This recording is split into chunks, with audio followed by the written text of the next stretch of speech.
Well, there you go. Some games that, if you're going to Gen Con, you might want to check out because I might go check out Nimalia. And Mandi, we went through the Gen Con list on BoardGameGeek.com and we've pulled out some games that are catching our eye.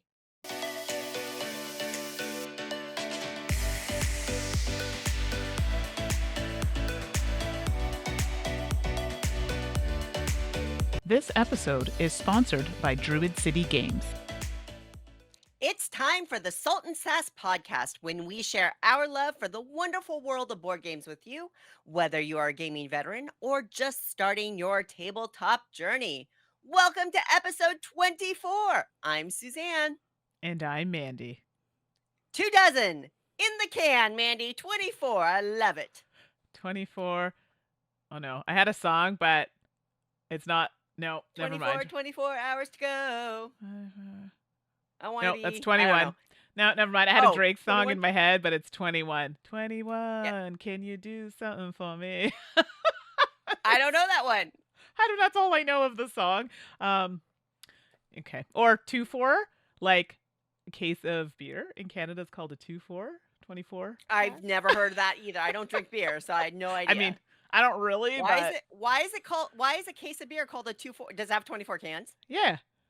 But why don't you call it a 24? No, it's a 2-4. It's a 2-4. All right. Canadians, man. You know what? I say that. I love you. I say that now, and it's probably 2-4 cases. Like 2-4. I don't drink beer really. So I don't actually think it's 24 now that I'm thinking about it. I actually think it's just like a 2-4. So 2 cases of 4 beers. So wow. It's 8. It's 8. Wow. All right. Well, we are off the way. Just gonna be the best episode ever. I can tell. I'm feeling it in my bones. We are, of course, a board game podcast, but this, folks, if you're listening to this on drop date, we are headed into in the States. In North America, not arguably, in North America, like the largest gaming convention of the year, Gen Con. And Gen Con and the Spiel at Essen can fight it out for who's biggest in the world. Whatever. I don't want any part of that fight. They're both beautiful children. But Mandi and I will be going to Gen Con, and that means we're just running around like headless chickens trying to get ready for all of that. But that's okay. Yeah. Mandi, so we're going to be talking about Gen Con. We're going to be, talking about some games, maybe games that you want to pick up at Gen Con if you're going. And then we'll be talking about games we're interested in at Gen Con. But first, Mandi, I know you've got some stuff to share, and we've got to give you your video game minute. Of course. Oh my gosh. So many. Why do I always feel like I have so many things? And then poor Suzanne's like, yes, I have one thing. And I have like a million. Sorry. Not sorry? I don't know. Let's blame the ADHD. Yeah, exactly. Let's do that. Blame it on the ADD. Well, in my case, ADHD, but whatever. You get the point. So on one of the case in point, squirrel.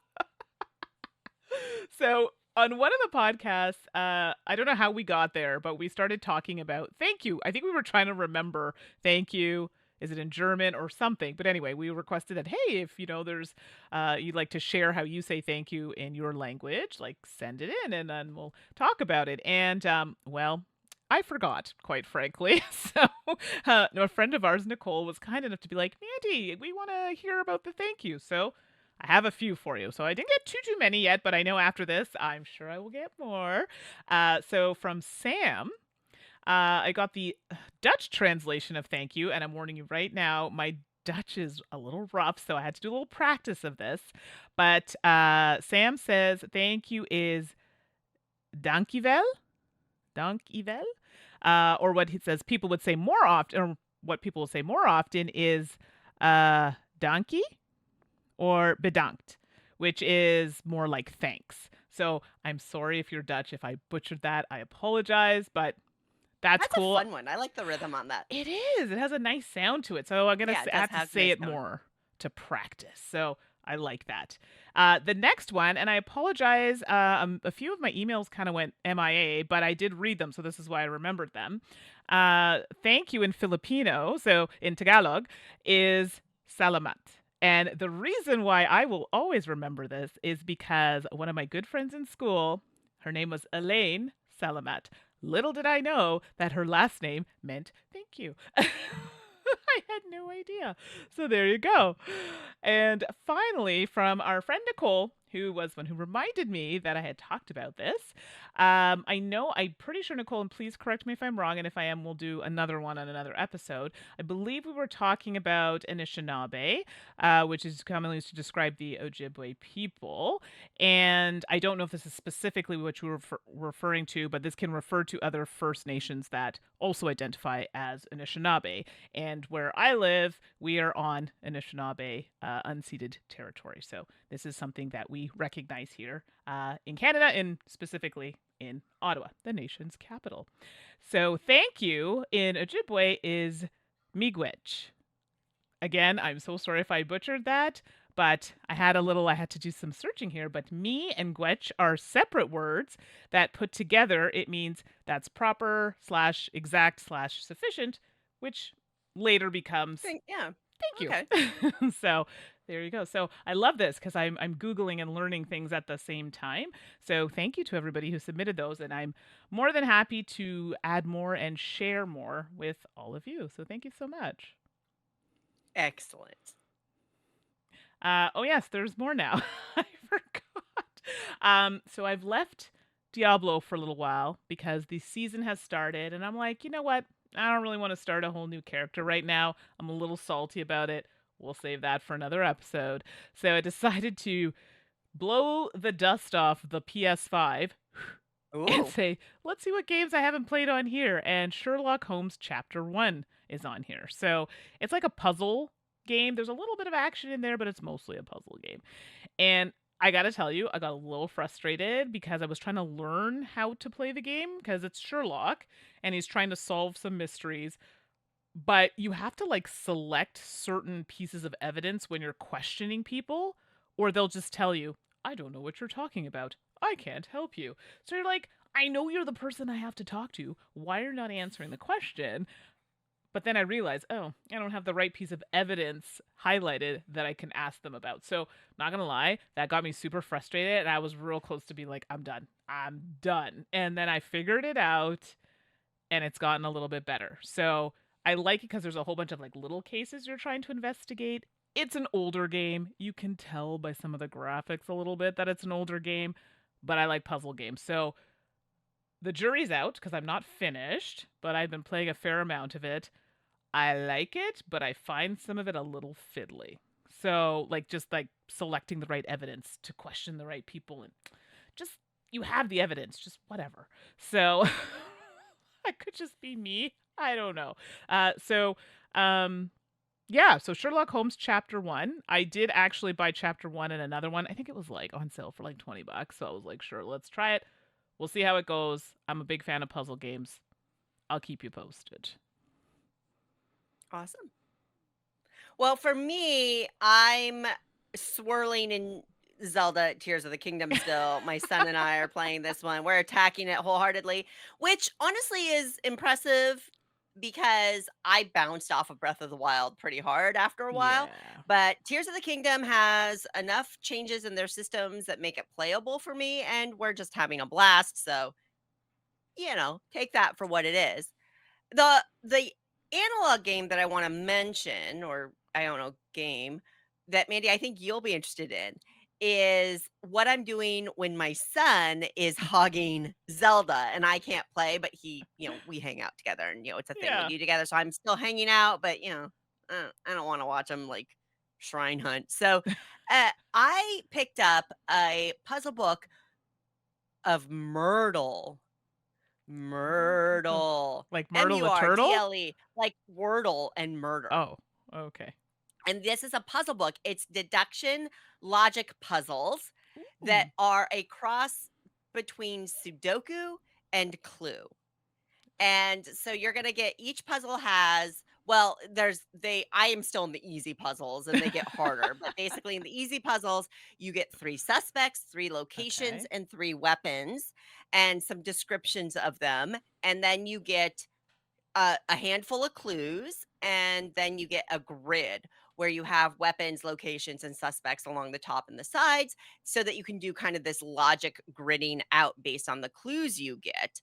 And it's the same thing with Sudoku. Like each, if Professor Plum has the knife, then he can't have any other weapons, so you can cross those out for him, meaning you're narrowing it down for the other suspects and that kind of thing. It's They're great. Oh my gosh, I am in love with this book. Apparently, it was an online thing already, and there's like a daily Myrtle on the author's site, GT Carver, and you can just go and play them for free online. But if you want to play 100 at once, you got this nice little paperback book of them that you can just pile drive through. I am eating it up. They are so much fun. If you are into puzzles, logic puzzles at all, you gotta check this out. It is phenomenal. And what is really propelling it, the logic is fine and fun, is a lot of the descriptions, the little bits and bobs of copy that are scattered throughout are very entertaining. So, for example, it's like one of the weapons was a newspaper, and it says under the newspaper, it's like, what it's just a newspaper with a crowbar inside. You think, "Oh, hey, it's just a newspaper, so what?" Then bam! And I'm like, "Oh my gosh, that entertained me." Like, the copy is really, really entertaining, which helps kind of level it up from a lot of other logic puzzles that you can buy that are much more straightforward. It's just more entertaining to me. So anyway, it's not a video game, it's not really a board game, it's just a little puzzle book Yeah. I've been doing, but Myrtle, huge recommend for me. I will add this to the I love puzzle books. I don't know, lately I've been into activity books, so like RPG activity books Yep, yep, yep. and puzzle books. So I don't I'm know, telling you, but Mandy, Myrtle, I know you're gonna love it. excellent. More to play. All right, we've got a packed episode. We've got games to talk about. We've got Gen Con to talk about. So, but first, I have a campaign I want to talk about, Mandy, and I think you do too. So let's I hit that first. yes. Okay, so I'm on this kick of like just looking at different types of crowdfunding games, like still in the I guess like tabletop entry, but just a little different. So the one that caught my eye because it just looks so cute is Badge Quest Mystery of Elazar Manor, and this is an RPG campaign book. I don't know what it is. I'm like I've got the RPG bug these days. And this is by David Hemrick, and this project will come to life if it reaches its goal on Thursday, August 24th. So you have some time to take a look at it. And it's a full length campaign mystery book. And this is for Badge Quest. And I believe Badge Quest, they must have done another campaign or something because it seems like it's part of a series almost. Right. And now this one's saying it's for both new and experienced players and for game masters who are running these games. So the book is about 192 pages, and it has everything you're going to need to run the game. And looking at the page, there's some really fun dice. They even have miniatures that you can use. So if that's something you want to add to your game, but players take on the role of members of a girls' youth group called the Brave Blossoms. Together, they explore the neighborhood, confront dangers, solve mysteries, fight bad guys, and sell cookies. I'm here for that last part. I love it. So that alone had me. And it retails for about, or on the crowdfunding site. So I apologize if I didn't say it in advance. This is on Kickstarter. It retails for about 55 US, which is about 73 Canadian for the PDF version and the hardcover book. If you want to get the miniatures and whatnot, those are additional costs for you. So Badge Quest Mystery of Elazar Manor, the RPG campaign book. I don't know. It looks really cute. It doesn't play solo, so this is why I'm kind of a little hesitant to back it because I only have one or two friends that are really willing to play RPGs. So I don't know. I'm thinking about it, so we'll see what happens. But I think you all should check it out on the Kickstarter. Excellent. Well, my campaign is a roll and write game, folks. Oh, Ooh, hello. surprise. Well, kinda. Not really. Sorta. I am telling you about Fortitude. Fortitude Oh. is actually a World War II themed solo trick taking and write game. Oh, whoa, la, hold That's a on. mouthful, A lot of good stuff there, though. I'm very excited. Continue, right? please. So it is a solo only, you know, but it combines card play that follows some trick taking kind of basic mechanisms along with the writing, right? So it's a roll and write, but a card driven roll and write that uses trick taking mechanisms in it. And it's a print at home, a print and play game that you can just download. Only $3 for the whole game. You're going to get the Not sheets, bad. you're going to get printable cards, all that other stuff. And it ends August 14th. So again, this is a World War II theme where you're basically taking on the role of allies that you're trying to keep Germany guessing about where the Allied invasion is coming from. My little shield here just slid on down. Technology, I love it. You're trying to keep the Germans unaware of where the Allied invasion is. So you've got your own cards, but then you've got a German bot deck that's really simple, Mandy. Not a lot of work here. It's just a card flip, I like right? it. And so when you are playing cards, you're filling in spaces that don't match the suit of the card you're playing. When the German card plays, you are filling in spaces that do match the suit of the German card. And then once you get all that filled out, it actually goes on to impact the next phase of the game, essentially, as you're filling that in and dealing with things like setback cards and all this other stuff. Basically, if the Germans find you, you've lost the game. And it looks really, really clever. It looks unique, which, hey, I love unique in my roll and write games, and it's super affordable. So check that out. That is Fortitude on Kickstarter. It ends August 14th. Oh, I didn't see that one at all. So I'm gonna have to check it out. As you were talking about it, all I could think in my head was, "Ready or not, here I come. You can't hide. I'm gonna find you." That's all I could think of when you were talking about I it. don't I'm know like, about the make you love me part, but yeah, up until that sure, part, real good. Real that was good. good. I like No, it. that sounds good. Well, So that and one's WC interesting themed. Okay. war themed game. Hmm. Maybe we'll have something coming up in that vein as we talk about games we've been playing. All right, I gotta give props to Suzanne. That was a good lead in for games, I have to say. And why, may you ask?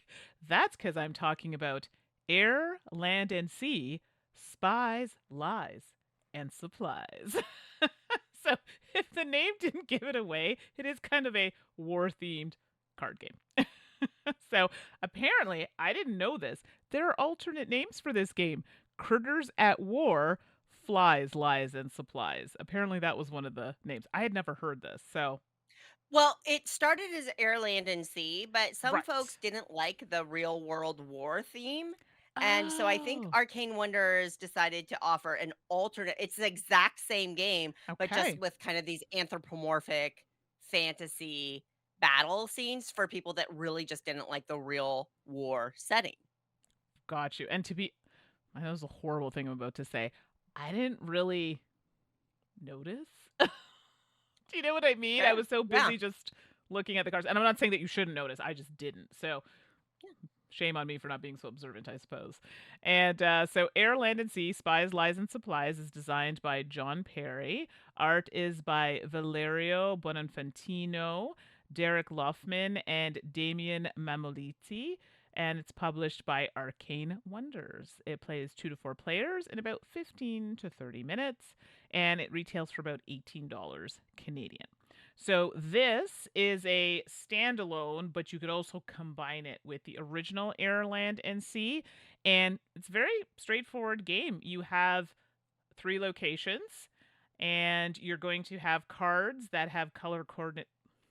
Wow, I'm struggling. That are kind of color coded to these locations because that's where you're going to play those cards, unless abilities on the cards say otherwise. And you're trying to get to a set amount of points to be the first player to do so. And your cards have abilities that allow you to place them in a location, potentially maybe affect cards in another location. And you're like, why does that matter? They have number values on them. So you want to be the player that has the most in an area. So winning 2 out of those 3 locations. And there is the option to withdraw. The other player still gets points, but maybe they don't get as many points as if you had maybe run through and let them potentially win, which would put them ahead with 6 points versus withdrawing, and they maybe only get 2 or 3 points depending on how many cards are left in hand. So you play the game until a player gets to that certain set point, and then that player would win. In this version, it literally plays the exact same way in the original version. You just have some new locations and some new abilities. I've really only liked this game at 2 players. I know, because I'm always like, oh, you don't play 2-player games, and this is why it's a bit of a struggle. I don't know what it is with games that you can play with teams. I don't like that sort of thing. So have you played this game, Suzanne, with more than 2? Yeah, no. To me, for me personally, this is a 2-player game. 2-player game. Okay, that's how Yeah. I feel about it as well, because there are variants to the game. You have the standalone, which is like what we're talking about, and you can play it with just the locations that are here and just play with your 2 players. You can mix it with the base game, and this is where you can kind of mix up those 3 locations I was telling you about. And then apparently they have like epic mode, and this is where you play with any combination of 5 theaters. So instead of the 3 locations, you've got 5 from either box. So the original or this one. And then you can play in the team format. Like I said, I personally prefer the 2. I just find it's like that head-to-head, which, again, I'm saying all the words that normally I don't like in a game. Head-to-head, 2-player, all these things. But it works best in this game. I don't really have a lot of negative things to say about this game. I actually really like it.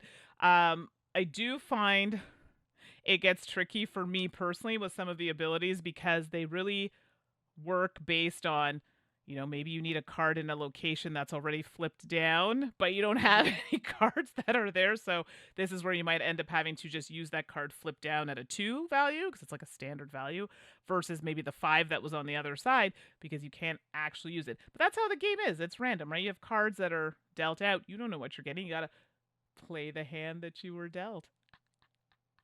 Okay, Yeah. sorry, that was so Just good. get good, Mandy. That's what I say. Get good. Yeah, apparently I'm not that good because I don't win this game very often. So I didn't realize that the kind of military theme was troubling for some people. I didn't know that that was actually something that had been vocalized. So I do appreciate that they did give people an alternate name for the game for that. That's really nice that they're listening to their consumer. I don't know, Suzanne, I don't actually really have anything bad to say about this game. I really enjoyed it. It's pretty snappy. The instructions in the game are very clear. The gameplay is fun, It can get a little mean sometimes because you flip people's cards over and stuff, but it's not terrible. It's a combat game. Of course. I know. It's essentially an area control game. Of course it's going to get Doesn't mean I can't feel bad about it. Anyway, fair. I won't prolong it. So Gentle it's one soul. of those games if you haven't played it and you enjoy 2-player games, heck, you might even like the team idea. It's just not for me personally. Then it's a game you should try. I'm gonna tell you, looking at this box, never would have tried it. Kid you not. I'd be like, no, thank you, just not for me.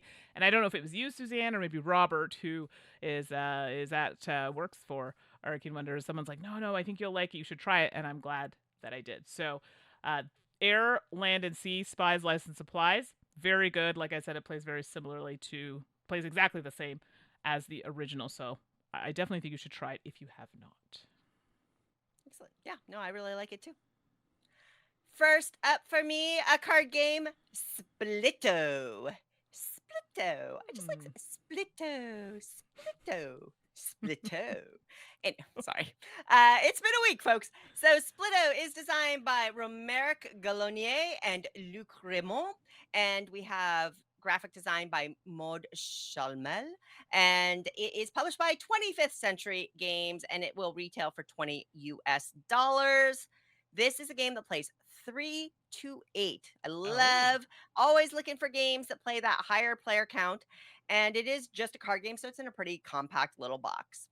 There are 2 types of cards, and they're a little bit the card shape is not standard, they're a little more elongated, Mhm. and there are 2 types of cards. There are objective cards and value cards. Value cards just come in 6 different colors, they've got a very pretty graphic treatment, so it's not just a color, they've got some, abstract patterns on them as well to help differentiate them and make them look nice, and then you have objective cards that are cards that just dictate a gabillion different ways you can score. So, for example, an objective card might say, have exactly 2 number 3 cards, or have a strict majority of green cards, or have et cetera, et cetera. Like, they're all objectives that you can score based on the value cards.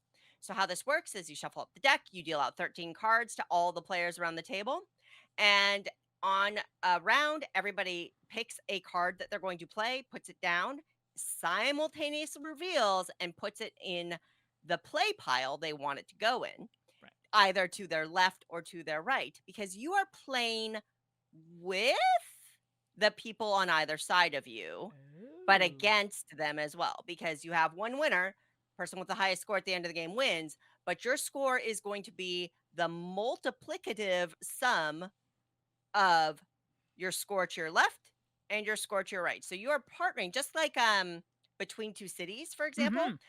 Uh, you are working with the people on either side of you trying to maximize on your objective and your value cards on those sides, but ultimately you want the best score.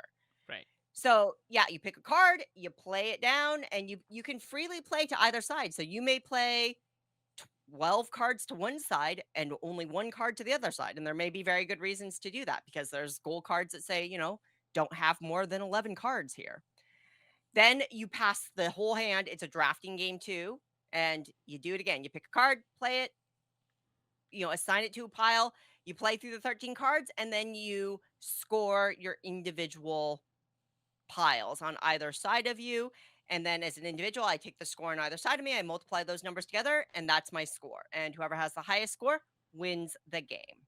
It is very straightforward. We did struggle with the rules just a little bit. It Mm. wasn't really clear that you shuffle all the objective and value cards together after you pull out a couple. There's a couple goals in the middle that are like shared goals too, that kind of thing. But it wasn't a couple of things weren't exactly clear. But once we got into the flow, it just breezes by. And once you know how to play, we taught it to new groups and things like that, new players, and it just Yeah. sped by. It's very quick. It's great. It scales really, really well, whether you're playing 3 or 8. There's a two-player variant. I haven't played the two-player variant. I have no desire to play the two-player variant. I don't know why I would play a game like this with 2 players. I mean, Yeah. with respect to the designers and publishers, just like Air, Land, and Sea offers alternates for more players, it's, to me, clearly intended to be a two-player game, Agreed. and it's great at 2 players. That's not, it's not a Splito is great at 3 to 8 players. I don't care that it doesn't play great at 2. They offer it, thanks, pass. Like, I got plenty of other two-player games. It's wonderful. I just had a blast with it. The choices, the negotiation, because you're drafting, you know what you're passing to the person to the left. So you might try to, you're looking at your scores going, okay, I got to make sure they have a card they can play, that kind of thing. Figuring out the timing of when you choose to play objective cards versus value cards. Mm. As we played through multiple games, we realized, oh no, the timing of if you dump all of your objective cards out first, it actually can feel very limiting. It's almost like you want to hold some back later in the game to figure out, Right. but then you're drafting. We actually tested it at a lower player count and a higher player count because we wanted to see how different it felt when you were seeing fewer cards. In a 3-player game, you got to see everything, right? And the same hand of cards was going around and around and around. So you kind of knew what was coming more than when we played at 6 players or 5 players. Well, ultimately, yes, you didn't see the cards as frequently, so you might lose track of what's coming to you, but Mm. it didn't impact our enjoyment of the game. We still loved the game for what it was, and ultimately that didn't matter. It does impact, but it didn't matter, if that makes sense. Yep. So Splito, 3 to 8 players, $20 card game, drafting, cool scoring, absolute hit. It's a keeper for me, staying in my collection. I love having these kinds of games for especially for nights that I have a larger play group that doesn't wanna split up into smaller groups. So Right. that's Splito. Don't want to split into smaller groups. Eh. All right. All Moving right along. moving right along. Okay. Well, my last game that I'm going to talk about, I had a light week of games, but Gen Well, we Con got a will lot of change Gen that. Con to talk about, so it's good. Exactly. So, Nimalia, and I thought maybe you had spoken about this, Suzanne, but Nope. maybe not. I've never played it. It's got a beautiful cover. That's all I know about it. Oh, I thought you would. Well, let's talk about it. So, Nimalia, when I say that, and sorry, it throws me off because my middle name is Amalia. So, Mhm. it's like, am I saying my own name? So, Nimalia is designed by William Levin? I apologize if I pronounced that incorrectly. Art is by Pauline Detraz, and the publisher is La Boîte de Jeu. It's for 2 to 4 players in 25 to 30 minutes is when it plays, and it retails for about $20 Canadian. Oh, this game. Very bad at it, but I like it. Oh, spoiler alert. So, it's one of those games where you're working with cards. So you're setting it up where you're making a grid of cards and you're trying to reach objectives that are set forth for you at the beginning of the game by cards that you kind of set up and draw. So it's hard to explain. There's like a panel of cards, so it's like 1, 2, 3, 4, which are the rounds. And each of them has like a different color that points to like a corner because that's where you're going to have the objective cards. So, for example, in like round 1, you'll score cards 1 and 2. And then when you get to round 2, you'll score objective cards 2 and 3. And then when you get to round 3, it'll be 2, 3, 4, whatever. Do you know what I mean? So you're going to have different objectives that you're trying to complete throughout the game, but they score in different rounds. And what's going to happen is we have a set amount of cards that you're going to look through, and they're cards that have like it's like a grid, and they have different like animals on them. So like it could have like pandas, or it could have water, or it could have camels. I'm just making things up here now, but you get the idea. It has different images of things on them, and it could be a bunch of things. And when you place it in your grid, because you have a limited area that you can place it in, you can't tuck. Trust me, there are many times you want to just like tuck the card underneath because you're like, yeah, the card underneath because you're like, you don't want something that's on there, but they have to go on top. But you can completely cover another card if you wanted to. So as long as you're staying within the grid, that spacing that's allotted to you. And the first round of cards, they're kind of drafted so you pass them to the right, and then so that's like rounds 1 and 3, for example, and then rounds 2 and 4 you'll pass cards the other way when you get a new set of cards to draft. So the game is over after you go through all of these rounds. I know I have a pause because I'm thinking of the last game I played and how horribly I did, but you'll play all the rounds, and then once those rounds are over, game over, and then you see who wins. The thing is, you have to keep an eye out on when objectives are scoring because you could go real hard on something and then come the last round, not even looking at that. Do you know what I mean? So yeah, you'll get all those points at the beginning, but then you may not get so many later at the end. So this is where you might kind of have to switch it up a little bit. They have cards too where whoever has the most, for example, monkeys in their tableau gets this amount of points or loses this amount of points, and the person who has the least gets the most amount of points. Things like that. Do you know what I mean? And trust, when you're drafting, someone's going to be like, I can get this out of my hand now, and then just pass that card over to you, and you got to find somewhere to put it, and you can't tuck it, so it just hangs out on top. And you hope that you don't have a ton of them to get those negative points. And this is something that can be scored like every round, like, oh my goodness. Or sometimes things diagonal to each other. Those are good because the more of those you have, you'll get points. You get the idea. It's not a difficult game. And the grid, I think, is 6x6. So that sounds like a lot. Trust me, when you start struggling to get things to work out, 6x6 starts to feel really small. So I like the fact that they give you different objectives. Like they range from like just regular kind of easy to more difficult ones. And it's just random, right? So you can just shuffle them up and then pick the ones that you want. And you do get the same amount of cards at any player count. Like, sometimes when you're doing drafting, sometimes you'll get a different Yep. set of cards. Yep. It's not like Yep. that in this game. You get the same amount of cards. So I thought that was interesting. I like these kinds of games where you have to kind of think ahead as to what you want to score. You can't just put all your eggs in one basket and then Mhm. hope that carries you. You're gonna have to change up your strategy a bit. And it's just like it's a card game. Like it's something you can play with people who are newer to gaming. So it's not super complex. It's more of that thinky part where you're trying to make sure you're getting the correct objectives to get your points throughout the game. That's the part that might people make them think, but I think people would enjoy that. So Nimalia, it's a really small box. I'm looking at it. It's like hanging out on my table over here because I just lent it to some friends because they really really liked it, and we had a lot of new players at an event, and they all really liked it as well. So it's in a small box, which is great for travel, and I think it's a really good game for all gamers to try. And the art's really cute. I mean, who doesn't love a panda in water or something like that? So That's a Namalia, very specific scenario. I know. I threw that out there because I know so many people love pandas. I don't know what the water came in, but here we are. So I really liked it. Thought it was quite good. It sounds great. I had no idea, and, when you look at pictures online of a box, Yeah. you can't really get scale, so I didn't realize it was such a small box game. At 20 bucks, with what you just described, it sounds like something I'll probably wanna pick up because that sounds, like, right up my alley, so I'm Yeah. glad you talked about it. Thank you. You're welcome. So for those, sorry, if you're listening to the podcast, you can't see this, but I am holding up the box for those who do watch the video so you can get an idea of the size. There we go. And Okay, it's cute. I'm done. Okay. Well, I'm not holding up a box. It's a big box. It's not giant, but it's a normal size, 12 by 12 box. I'm not gonna hold it up. Plus, it's not in here, so there you go. Wild Tiled West. Wild Tiled West from Direwolf Games. This is designed by Paul Denon, who you might know for a game called Clank. We have Oh. illustration and graphic design by Clay Brooks, Annika Burrell, Raul Ramos, and Nate Storm. And I believe this is selling for 65 US dollars. I think that's what it is. So, Wild Tiled West is a tile placement game with polyominoes, and you are drafting those tiles with a dice allocation system. So, you're going to get player boards that are cardstock. They're double sided, so you can play on either side. There's a lot of player boards. This plays up to five.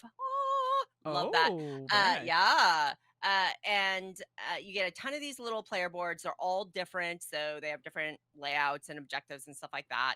And then you get these four triple, quadruple, I can't remember, layered central tile holder boards. I don't know how to explain it, but they all go together, and they are so thick, and the polyomino shapes are carved out of them to create little holding cells for the actual stacks of tiles. So you get this game, and you're punching it out, and then you look at this and you go, "What the heck have I gotten into?" And it is a thing. I'll be honest, when we were first punching and setting up, we were a little salty. We were a little grumpy. We were a little snarky because it was a lot of work. And we're like, "You've Yeah. got to be kidding me. This is way too much. You don't need all this." La, la, la, la, la. And it was a bit of a it was work. It was work to punch out and set up this game. That said, once you do it, it's done. And the way the game plays at the end of the game, if you have decent fellow players, everybody helps put the tiles back into their places. And then you just pick up the trays and put them in the box, and they store that way. So the next time you set up the game, you just take the tray out and plop it on the table. It's beautiful. I love it. So we went into the game pretty snarky, a little bit like we were already like tilting a little negative just from the setup, the first play setup. And we ended up really liking the game. Nice. So take that for you will. So you've got these boards that hold the tiles, and you need them because the tiles are in very specific places. There Mm. are little cutouts around the board, and this is where dice are going to go. You get green dice and blue dice, and I think it's like D8s and D20s, green D20s and blue D8s. Anyway, you're gonna roll these dice, and then whatever numbers come up, they are assigned to these spots around the board, and the dice will determine which rows or columns you are allowed to take tiles from. So that's a core mechanism to the game. So you can take tiles from a row or the green areas with the green tiles, or the river, which are the columns with the blue tiles. And there's a special mechanism where you can skip tiles if you want to and stuff like that down the river. Whatever, claim jumping. Cool. So you're gonna get these tiles, you're gonna put them on your board, and then it kind of moves into a somewhat standard tile laying game with polyominoes where you're trying to fill boards. You can cover up icons to gain benefits or items, or to cover up bad stuff in some cases. Maybe not. I might be saying that wrong. There are outlaws, and you can get sheriffs on tiles that you put out. And then if you get bullets, then the sheriffs can shoot the outlaws, and it's cool. And you play in 4 rounds, and at the end of each round, there's a showdown. So whoever has the most outlaws loses points. Whoever has the fewest outlaws gains some points. There's a mine track that will increase your gold income per round, and you can get to the top of the track and get points. There are towns that are outlined on the board that you can, if you fully cover them, then you're going to get points for that. Plus, if you do it sooner, you're going to get bonus points, that kind of thing. You play through the 4 rounds, you have a final showdown, and whoever has the most points wins. It's great.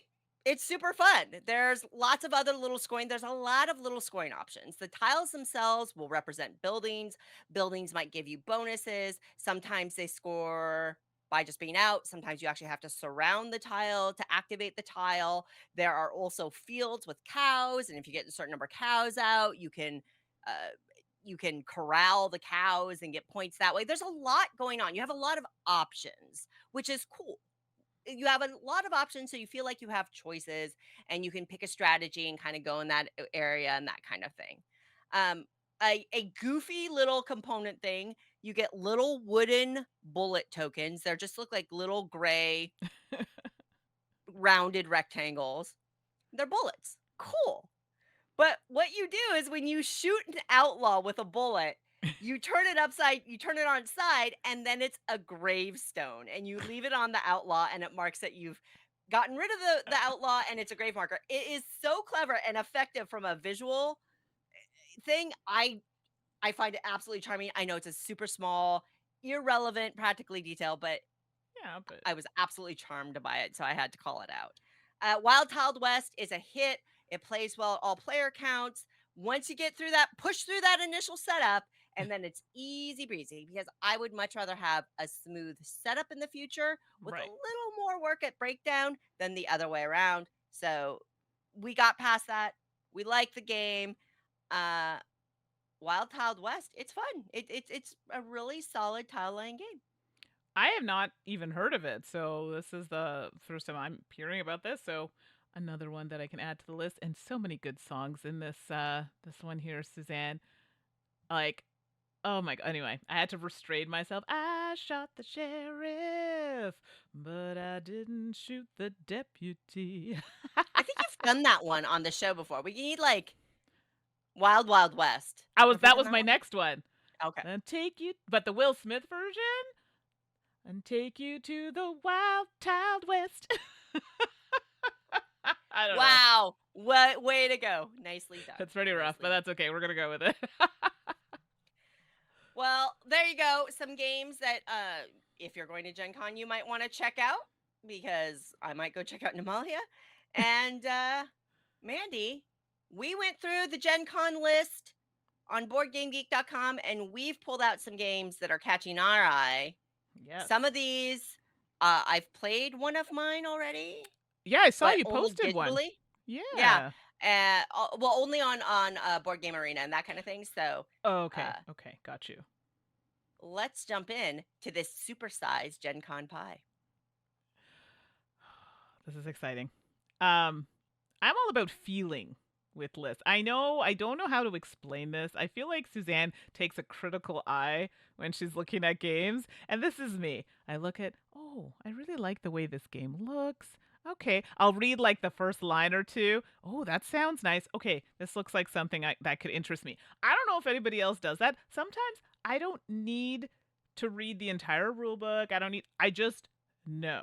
And this is why there are very few Kickstarters that I have that were terrible. You just know. Yes, I've had a couple that were not my favorite, but overall, I can't say that I've had a ton of Kickstarters that are bad. Do you know what I mean? Mhm. I'm one of those people that is like feeling. It's weird, but I don't know how else to explain it. That's okay. There's absolutely nothing wrong with that. So, yeah, I say that now and then watch like me have some on my list that are just not what I thought they were. But Well, that's so okay because I mean, in large part, like we're going into this with about as much information as any of y'all have, yeah, right? We're just looking at games online or through what we've heard through social media or what we know about the designer or the publisher, and yeah, sometimes that pays off, sometimes it doesn't. But this is just what we're looking forward to seeing or potentially purchasing at Gen Con. Some of mine I think are only on demo, so I'm not sure if I can even get all the ones that I'm calling. right. Anyway, but yeah, so go And for it, Mandy. yeah. You lead us off. And just for all of you, I've pulled them up in BGG, so it's not completely on feeling. I can give you a little background, but I'll be quick about it. Okay, so the first one on my list is Pampero by Ape Games, and I know for a fact that this was on Kickstarter because I was eyeballing it for the longest time, and then the price was just a little much for me at the time. I'm not saying it wasn't worth it; I just didn't have the money at the time for that. And it's takes place. It's looking at Uruguay. It sounds a little serious, actually. Concerned about the country's dependence on imported fossil fuels. That's like kind of the background of the game. So it's like an economic type game, it's a card game. Obviously, it's talking about environmental matters, and it's considered a hand management card driven action selection game.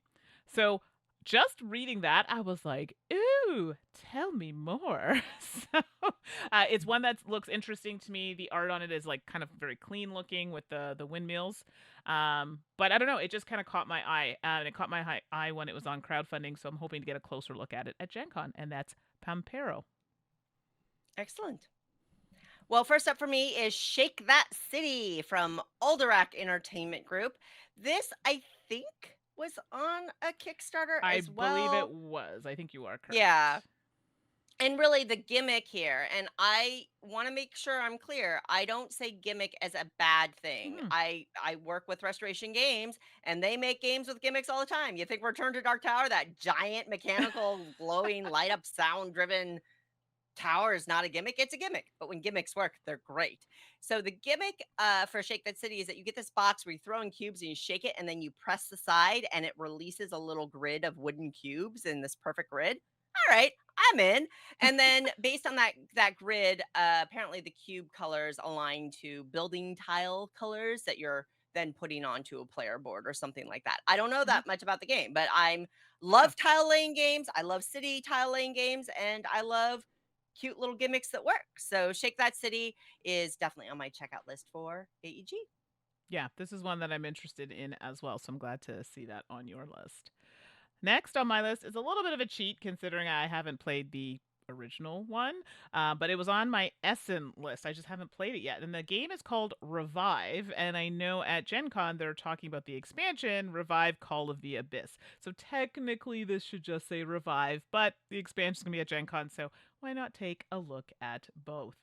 And they're saying that the expansion talks about a mysterious life form that lives in giant lakes. It's already starting a little scary, but when you look at the art, it's so pretty. So I actually think it's talking about water. Can you say water wildlife? That sounds wrong. Sure. Yeah. Sure. Okay. Aquatic wildlife. Sure. Aquatic. Yeah. That's yeah. Okay. Okay. So I guess we could say that. And it is, from what I can see here, it's a card game. So they have another card game. Was it Aquatica? They didn't do it, but I feel like it might be something similar. I could be 100% wrong on that. But I just like the kind of theming and the look of the game. And I had mentioned this on our Essen list that I had wanted to try this game as well. So Revive is the game I want to try. They have the expansion. Totally willing to give that a whirl as well. Excellent. Next slice of Gen Con pie for me is Mind Space. Mind Space is so Mind Space is at All Play, and I'll be honest, everything new at All Play I'm interested in because I just Mhm. really love what All Play does in general. In fact, Mandy, they will have Couture there, which you've already talked about in the podcast, and I know that you've already gotten a little bit of a sneak peek at. So I have not, so I'm really excited to take a look at Okay. that as well. This is actually a re-implementation of 4.5 Tatami Mat Galaxy, which is a Japanese game. And that's one thing I love that All Play is doing is they are seeking games out from Japan and bringing them over, in an altered format, but that's okay. So Mindspace is actually a roll and write game with polyomino shapes about players that are trying to achieve serenity by adding emotions to their brain board. Ooh. Each emotion is a polyomino shape, and then there's cards that drive that. I am so excited for this game to see what All Play did with the production. I actually have a copy of 4.5 to Tommy Matt Galaxy as well, so I always love comparing what All Play does to the original, but I'm very, very excited for Mindspace, along with the rest of the All Play lineup. Yes, again, another good one I'm looking forward to playing as well. So next on my list is another one that I saw on crowdfunding. I think it was on GameFound at one point, and it's called Aegean C, and this is by A Asmati Games. GNC. Aegean I would C. say a Sorry. GNC. Okay, yeah, we'll go with that. Your sounds more correct. And this game is by Asmati Games, so my apologies if I didn't say that earlier. And it's saying in the description, adventure through 220 islands of the Aegean Sea in a game which every card can be an island or one of the boats, temples, goods, and peoples occupying it. So I see some magic words in there that I like. Boats, taking resources to different islands. Hey-oh, I'm about that life. So, and that's it. You're transporting goods and that sort of thing. So it's a card game from what I'm seeing here.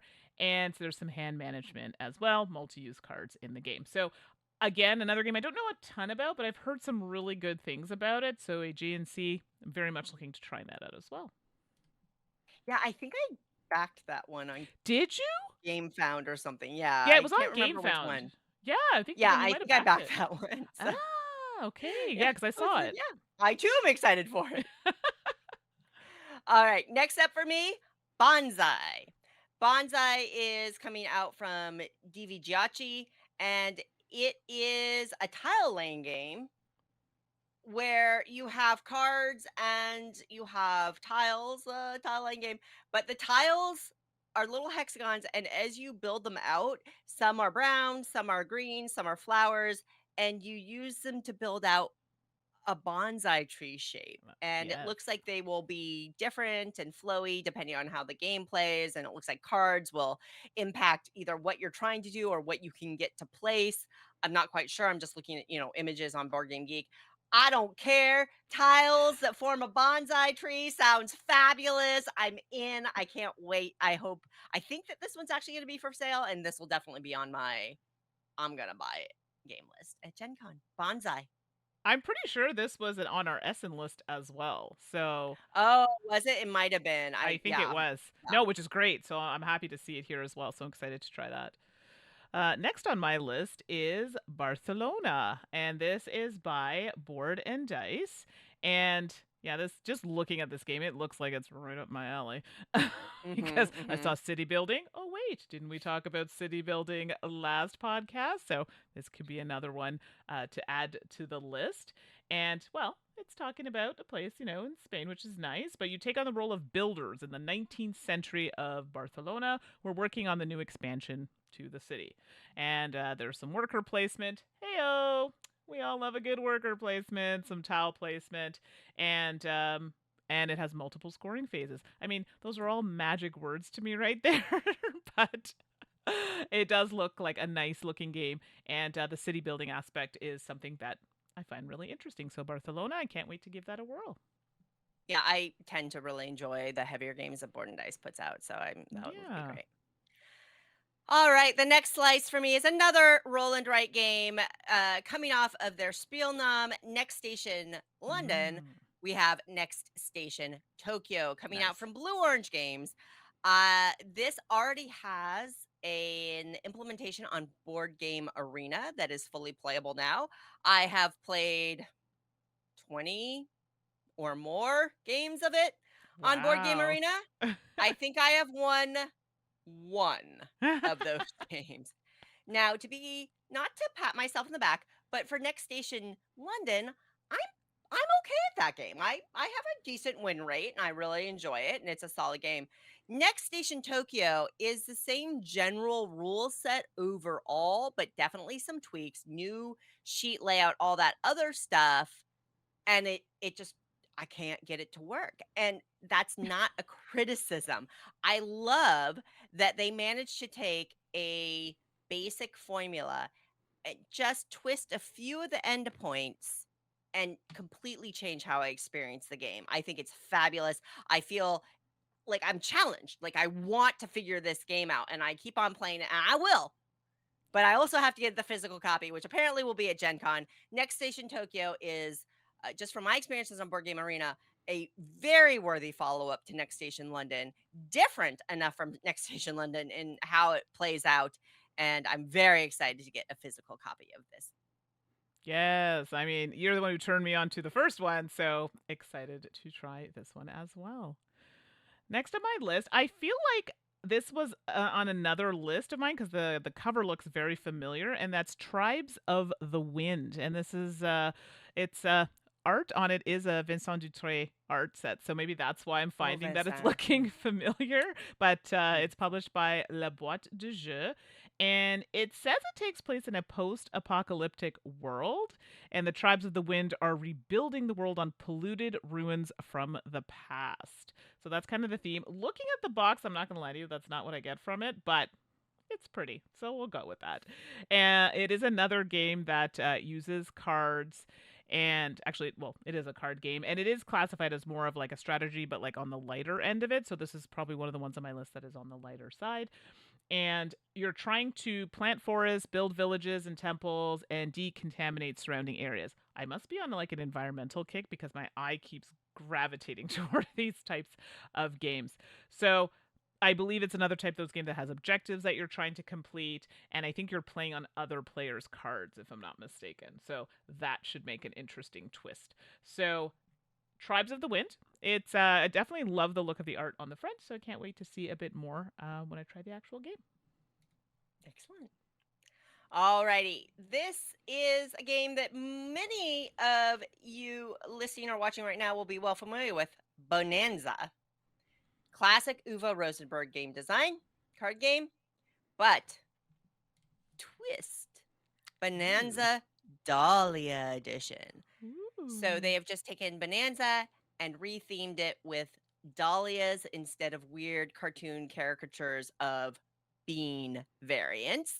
And I am here for it. I am here for it. Look, I like Bonanza as a game for a lot of reasons. Many of us love Bonanza. That's why it's lived and expanded for as long as it has.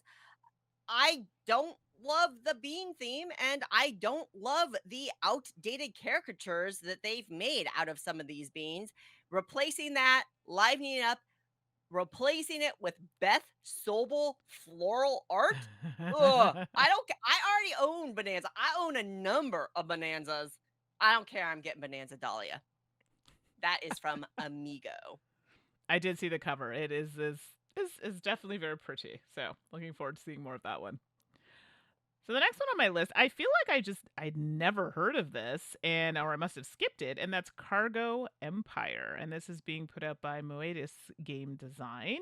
And here's the thing. If I end up liking this, I don't know how I'm gonna get it to the table because it is a pick up and deliver game. Hmm, With point to point network building. The reason you're like, why would you get it to the table? Yeah, my yeah. game group is not a fan of pick up and deliver games, but I Oh, actually fair. really like them. So the cover art on this is really nice looking. So that really caught my eye, and I do like the pick up and deliver aspect. I mean, it has looks like some kind of like train on the front, so I'm assuming it's that type of game.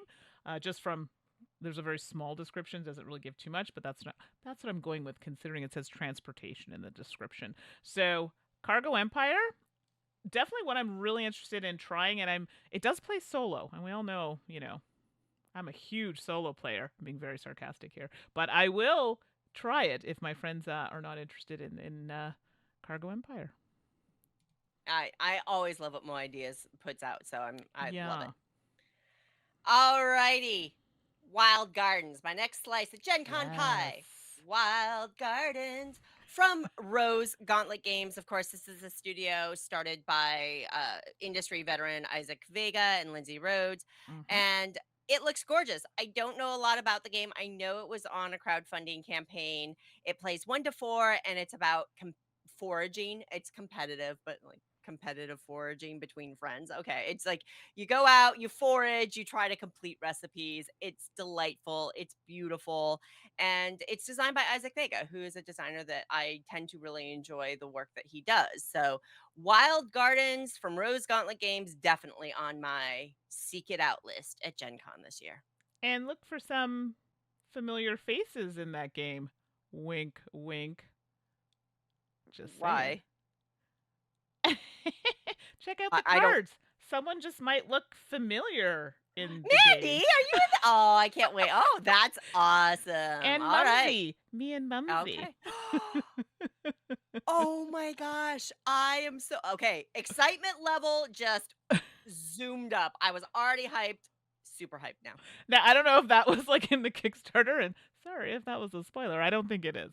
But yeah, and we provided a recipe from our culture. So, yes, just let me know if you I end up love it. seeing it. I'm very excited. Love So next on my list, I was surprised it wasn't on Suzanne's list, but she's like, "Oh, actually, I already bought it." Well, excusez-moi. So that is My City Roll and Build, and this is by Cosmos. And the reason why I'm really looking forward to trying this one is because Suzanne, Ashley, and I played My City, just the regular tile laying game. So I figured, you know what? Why don't we give the roll and build a try, and maybe my score will be better because it was pretty terrible when we played, but I had a lot of fun, and I didn't realize that they were coming out with a roll and build version until Suzanne had mentioned it. So I'm all about building cities the roll and write or roll and build way. So My City Roll and Build, very much looking forward to this one. Excellent. Excellent. Well, Mandi, I have a copy. Hey, And very excited. whether you get a copy or not, I got one and you're coming to visit me. So Get to try it. all right. My second to last slice of Gen Con pie. Castles by the Sea. This is a game from Brotherwise Games, who I really like how they're expanding their line. And I just recently got to play Boss Monster. Yep. Overboss. Overboss. Oh, okay. Wait, I can't remember. Oh, Is shoot. it how big is the box? How big is the box? It's a 12 by 12 and it's tile lane. It's not the card game, it's tile lane. I'm pretty sure it's where you're building a then. dungeon. So fun. But Yeah. anyway, I really like what they're doing with their line. And here's Castles by the Sea. It uses wooden blocks to build like little sandcastles. Mandi, did you ever read or watch The Littles? We are About, the like- littles. Yeah. Da, da, da, da, da, da, Yeah. da. Right. Yeah, exactly.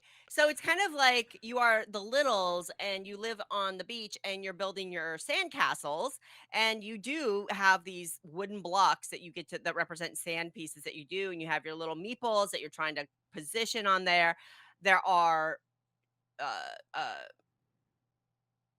obstacles, or I forget what the word I'm looking for is, but like a dog might run through your sandcastle and ruin your sandcastle, or a ball, beach ball might come by because you're tiny. You're tiny. Your castles are so wee. And thematically, that sounds great. From a gameplay point of view, it might be really, really frustrating. I don't know. But it looks really charming. I love these three-dimensional games that use blocks and things like that for positioning. So Castles by the Sea, cannot wait to check it out. Oh, that sounds so cute. I know when I was looking at the list, that one definitely caught my eye. And P.S., if you haven't watched The Littles, you're missing out. So good. Love it. And the last game on my list is, I almost sang a song and realized, wrong dance. The Forest Shuffle is the game. I was going to say Do the Shuffle, but it's Do the Hustle. Do the shuffle. Do the shuffle. The forest shuffle specifically. I'll allow it. I'll allow it. Okay, thank you. I appreciate that. So this is by Lookout Games, and it's literally you're building your own forest, but obviously doing that in a strategic way. And I don't know what is with me, but card games are in my future because I've definitely been talking about that. And any games that have forest animals, plants, mushrooms specifically. I like mushrooms. I'm here for it. So it's one of the new games. I think they're doing a new line where it's they're saying it's sporting their Lookout Green Line label. and it's produced on FSC certified paper, and they're avoiding plastic completely. I So love it. yeah, so I mean that kind All of was like, right. oh, makes me want to check it out even more because it's also very in line with the type of game that it is. So I don't know too much about this game, but that kind of drew me in, and some of the art, and like I said, anything with animals and cards, and they're known for doing like multi-use card type games. So I'm very excited to see this. So Forest Shuffle. I'm in. I'm in. All right. My last slice of Gen Con game pie might only be of interest to me amongst all of my friends and all of my game groups and you, Mandy. But as soon as I saw it, I screeched and was like, "Can I pre-order it?" Which I cannot. Oh, It is Spy X Family Mission for Peanuts, and I can't wait. My son and I are huge fans of the Spy X Family anime. We right. have the Spy X Family manga now, and this is a show, for those of you who aren't familiar, a story about in an alternate reality where you have a guy who is the super spy. He's like the ultimate spy, and he's trying to prevent a war between the East and the West. Then you have a woman who is a world class assassin, but she's got a really like gentle and insecure soul. And then you've got this little girl, and through, the vagaries of things, they have to pose as a family, and the little girl Anya is psychic. And so the dad doesn't know the mom is an assassin. The mom doesn't know the dad is a spy. Neither of them know the daughter is psychic. There's a dog that comes in that is like precognition. And because she can read the dog's, like, it's bananas, and it's so absolutely entertaining and heartwarming and action packed, and I love it. I don't even care what the game is about. I actually Just don't know if you I'm need gonna it. like this game because it looks like it might be a social deduction game, which I don't typically love, but it fits with the theme, and I don't care because it's Spy X Family. I'm buying it. I'm buying it. I'm getting it. And you Listen, know what? I get that. I This is one reason why I love conventions. Now, I don't Hmm, love Gen Con in general. I'm not a crowds person.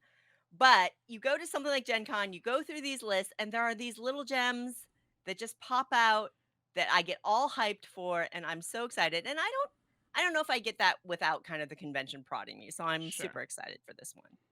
So Yeah, that's Spy X yeah. Family Mission for Peanuts. Y'all should go check it out too. Even if you don't get the game, you should check out the anime. I have not heard of it. It sounds very cute, and I'm sure I will see all of it when I Yes. come to Yes. visit. I'll So I force you. know that we only did like a list of what is it, 10 or so. But I feel like there's a game we both were definitely looking forward to, and I'm putting it as an honorable mention on our list, and that is Disney Lorcana. Oh gosh, yeah. Yeah, you and me and everybody else, yeah. I know, because I think it's supposed to come out in August, and I know behind the scenes, I think there were some delays and things like that. So I know for a And fact then people they will be got rushing. sued. Yeah, So, this is it. So there was like a whole thing. anyway, So that's I a whole mean, different story. exactly, that didn't stop me from being like, I want to check it out still. Do I? I mean, I've got Marvel Champions. Do I really need another kind of like collectible card game? Of course not. But I'm gonna get it anyway. So yeah, maybe not a Gen Con because American Dollar and all, but I definitely want to check it out. So Disney Lorcana. Excellent. So yes, Mandy and I will be at Gen Con. Obviously, a lot of folks can't go to Gen Con, and that is always unfortunate. For what it's worth, sometimes I don't know that you're missing that much. But for those of you who are attending Gen Con, I will largely be at the Restoration Games booth. I am also participating in the media panel, Tabletop Media and You, on Friday the 4th, hosted by the Fundamentals. And I am also speaking on the Backer Kit panel about crowdfunding campaigns on Saturday the 5th. And I am helping to moderate a panel with the DEI committee on Friday as well, which I believe Mandy will actually be on the panel itself. Yes. So I'm very excited that Suzanne's going to moderate that. And We're looking specifically at diversity, inclusion, equity. So these are some things that, we want Gen Con to feel welcoming. So I am part of that committee, as well as Aaron Trammell, and you would recognize that name from a book that we discussed on the podcast. And there are a few other members from the Gen Con team. So if you see me, I was going to say walking, but more like scooting around because my knee is still a little broken. So I'm going to be using a scooter, but I will be in the BIPOC lounge. I'll also be at a few other events. But if you see me, say hi. I might even pop in and join you in a game because I want to see what everyone's experiencing at the convention, and I'll be there the entire time. So say hi. Excellent. And like I said, if I'm not in those panels, I'll largely be at the Restoration Games booth 1635. If you want to stop by and say hi, feel free to chat us up. If we're not in a conversation, obviously, would love to say hi, even if it's just a quick hi and bye, because conventions are bananas. Yeah. I accidentally closed my script. Actually, while you're looking for stuff, I was about to say, and I know we talked about this when we go to conventions. So if you see Suzanne and I, and there's a bathroom between you and us and chatting, give us a minute, because usually I'm one of those people that like runs to the bathroom when it's like practically coming down my leg. No! Okay. And someone will stop me and want to chat, and I'm just like doing the pee-pee dance, and I'm like, I'm sorry, I'll be right back. So if you see me in the bathroom, chances are I'm running to the bathroom. So give me a minute, and then we can have a little chat afterward. I'm sorry, I have to be very honest about it. Bless you, Mandi. Well, with that said, hey, we hope we see you at Gen Con. If you're attending Gen Con, there is in the United States a noticeable surge in COVID cases. Please consider masking in certainly all public places, just for your own safety and to protect your loved ones and the people around you. And then, of course, if you want to try to catch us or share anything with us about Gen Con, you can always email us at saltandsassgames@gmail.com. And I'm sorry, I know episode 23, I didn't get the thread up. I'm so sorry. I will get that one up, and I will get a thread up for this episode. I want to hear, like, what did Mandi and I miss? Help us find awesome stuff at Gen Con. We can't look at it all. So help us find the things that we should seek out. So drop your games that you want to see at Gen Con in our thread on our Board Game Geek Guild. That is Guild 4131. Or Mandi, they could probably hit us up on the socials. Yes, and we do read them. I may not always respond in there, but I do read all of your comments in the guild, so thank you. But yeah, we're on the socials and the platforms. If you're watching the podcast right now, you're probably watching it on the YouTube, and we are also on the Twitch. So you can find us there at Salt and Sass Games. We also are on the socials on Twitter, and that's Salt N Sass Games. So no and, it's Salt N Sass Games. You can find me on, oh my goodness, Instagram, Twitter, Blue Sky, Tumblr at 613 Mandi, and that's Mandi with an I. How about you, Suzanne? And you can find me on all the social media platforms except for Spill still, because I haven't gotten approved through my submission, as 425 Suzanne. Until next episode, in which, Mandi will actually be here at my place in person. So I'm not sure how we're going to record it, but we'll be together. But until then, if you are going to Gen Con, if you cannot attend Gen Con, if you don't want to go to Gen Con, I get that. Just take care of yourself, have some fun, stay hydrated, play some games, and we will see you in a couple of weeks. That's it. Bye, everybody. Promotional consideration has been provided by game publishers in the form of review copies of games. This episode was sponsored by Druid City Games, where player experience comes first.